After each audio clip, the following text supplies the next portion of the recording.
please. Thank you. Mr. Cook, in 2008, Barack Obama ran against John McCain. Who won that election? I believe President Obama was sworn into office, so I'm certain he won, Senator. And John McCain lost that election? Yes, Senator. 4 years later, Barack Obama ran against Mitt Romney. Who won that election? President Obama was sworn into office, so I'm certain he was elected as a matter of law, Senator. And did Romney lose the election? That's the natural, logical converse of that, yes. In 2016, Donald Trump ran against Hillary Clinton. Who won that election?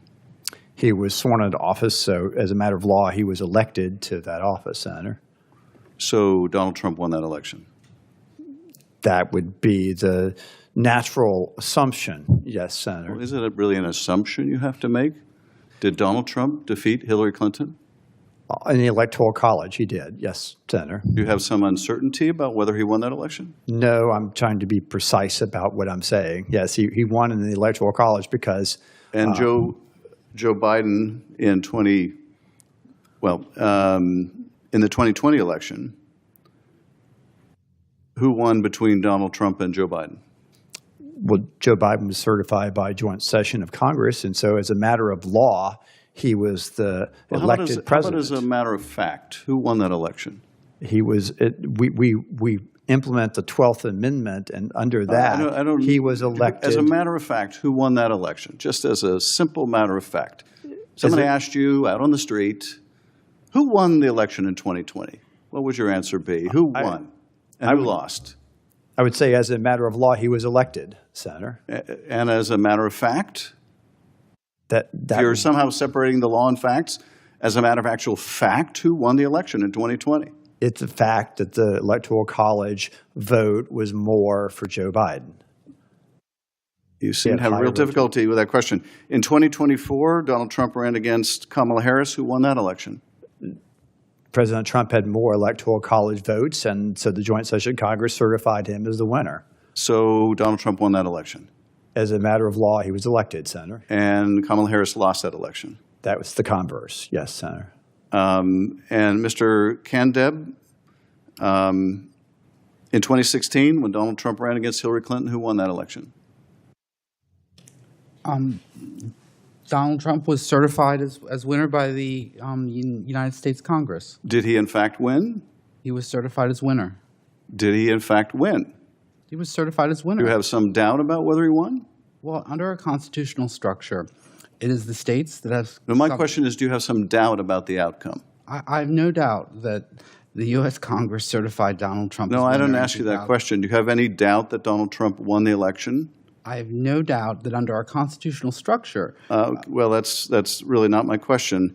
In 2020, who won the election? The United States Congress certified... Why is it difficult for you to answer a simple factual question about who won presidential elections? When did it become so difficult to answer such a simple question? And how can we expect you to rely on the facts when you're evaluating a case? Mr. Cook, when you're evaluating a merger, Mr. Kandeb, how can we expect you to rely on the facts when you have such difficulty stating the obvious? Mr. Kandeb, when you met with my staff yesterday, you said you stood by your previous comments, including op-eds you wrote for white nationalist websites like Vidar. In one of those, in an article titled "Immigration and Three Twitchy Jewish Nerves," you stated, quote, "Muslim immigrants and their children seem prone not only to terrorism but to cultural separatism." Do you stand by that statement? Senator, I wrote that article in defense of Donald Trump's travel ban, which I thought was essential. That's not my question. My question is, you told my staff you stood by your previous statements. Do you stand by that one? I stand by those articles. They were defenses against terrorism. So you stand by that statement. So what do you mean that Muslim immigrants and their children are prone to terrorism?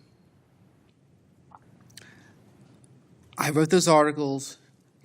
I'm not asking in you, defense you've already of- said you stand by that statement, so what do you mean by that? I'm trying to explain.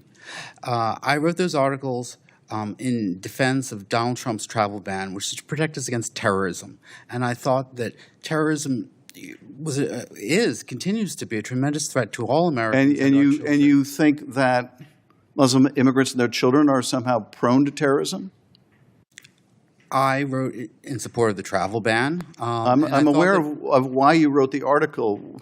My question is, and I would like an answer, do you stand by your statement that Muslim immigrants and their children seem prone to terrorism? I stand by the article I wrote. The travel ban was being. Well, then that's all I need to know. I yield back.